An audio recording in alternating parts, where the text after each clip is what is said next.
রহমানুর রহিম। আমরা আজকে আমাদের গ্রামের কয়েকজন মুরব্বী নিয়ে আমরা এখানে উপস্থিত হয়েছি। প্রবাসী ইয়াসিন ভাই ওনার সহযোগিতায়, ওনার আর্থিক সহযোগিতায় দরিদ্র মানুষের আমাদের গ্রামে আরও বিভিন্ন স্থানে বিভিন্ন জায়গায় আমাদের বিভিন্ন লোকেরা হুমায়ুন ভাইয়ের মাধ্যমে টাকাগুলো এখানে গরিব মানুষদেরকে দান করে এবং মজিদ ভাইয়ের পেজের পক্ষ থেকে বাড়ি বাড়ি যাইয়া হাইটা এই টাকাগুলো দান করে এবং এই যে দরিদ্র মহিলা, ওনার স্বামী নাই এবং ওনার একটা মেয়ে আর সন্তানাদি ওনার নাই, এই হিসেবে আমরা ওনাকে এই টাকাটা হান্দুকার হাতে আমরা ওনার কাছে হস্তান্তর করলাম। হান্দুকার মাধ্যমে টাকাটা আমরা ওনার কাছে হস্তান্তর করি, হান্দুকার মাধ্যমে আমরা ওনার কাছে টাকাটা হস্তান্তর করি।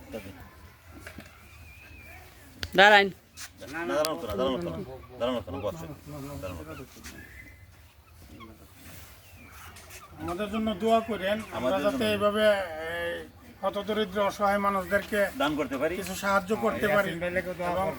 ইয়াসিন ভাই গ্রিস প্রবাসী এবং মজিদ ভাই, ওনাদের জন্য দোয়া করবেন। মজিদ ভাইয়ের ফেসটারে লাইক করবেন, ফলো করবেন এবং শেয়ার করবেন। ধন্যবাদ সবাইকে। আসসালামু আলাইকুম।